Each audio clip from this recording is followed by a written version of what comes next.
So it's been several days since it's gone Rome. Um, the dust is settled. I think we all saw it coming anyway. I want to talk just about the football that happened.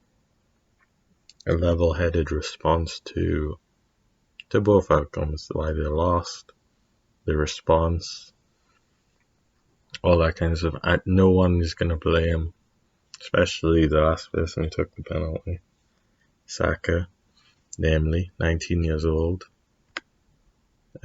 He shouldn't have been taking a penalty, and we've seen the Grealish has came out and he's said that he put his name forward to take a penalty, and he would have supposedly taken that last penalty. That would have, I mean, if he'd scored that, we would have had a chance, I guess.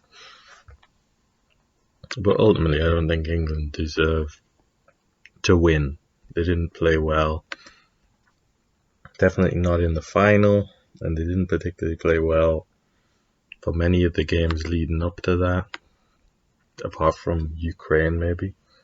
And in the group, they didn't really play very well either. So, yeah, really, I think it comes down to the manager. Everyone talking about the young players getting too much criticism, and they deserve some criticism, yeah. Not because of the ethnic background or the whatever. It's because of the poor penalties, but ultimately it lies on the manager. He's the one who has to make the decision who takes the penalties, and he picked the wrong people. Those three people taking penalties, two of them subbed on very late in the game. It was a poor decision. Anyone could see that. They were on for 1 minute. I don't think they even touched the ball before they had penalties, Sancho and Rashford. But everyone knows Rashford actually deserves more criticism, I'd say, because he's more experienced. He did a stupid stutter penalty, and I don't care if people think he's a great person. His penalty was terrible. He's had a terrible season at Man United. He deserves criticism because his penalty was ridiculously bad. It's like laughable, in fact, compared to the other ones, which were poor, but they were saves.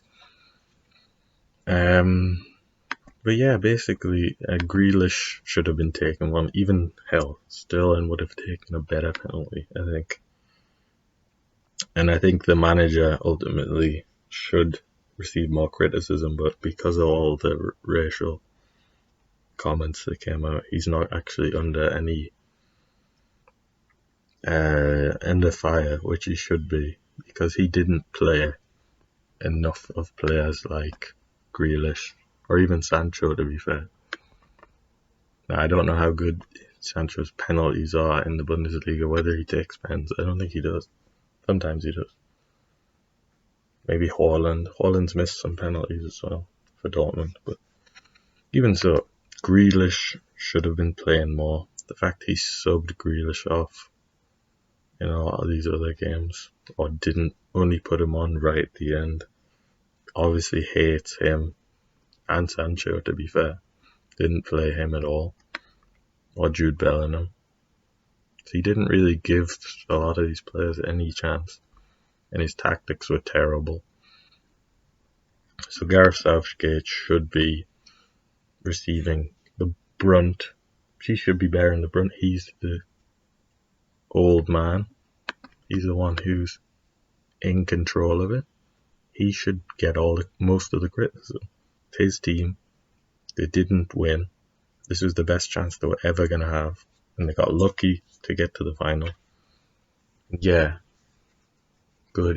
We got to a final, but in the circumstances, it felt like a lot worse. And Italy were a better team, and may have played a little bit dirty. But how did we get to the final? Dive in the penalty. Yeah, I think that's pretty much it. But people saying Grealish is throwing him under the bus, but hell, Southgate did the same to him, subbing a sub in a big game like he did to Grealish.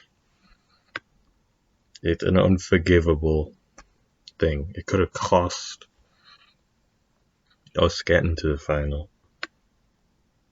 And the fact he only put certain players on, he didn't make enough changes, he didn't play attacking enough. And you might as well go out there, attack, and just lose the game properly instead of play like that, I think. But he's the real stickler, and I'm tired of the politics in football as well. They shouldn't be blaming politicians for not complaining about booing and all this crap. That has nothing to do with it. So that's my 2 cents. And please subscribe to Tommy Magnus. Let's get to 1,000 subs. I'm not sure what kind of videos I'm going to make from now on. It's going to be a little sprinkling here, a little sprinkling there. But let's keep it going.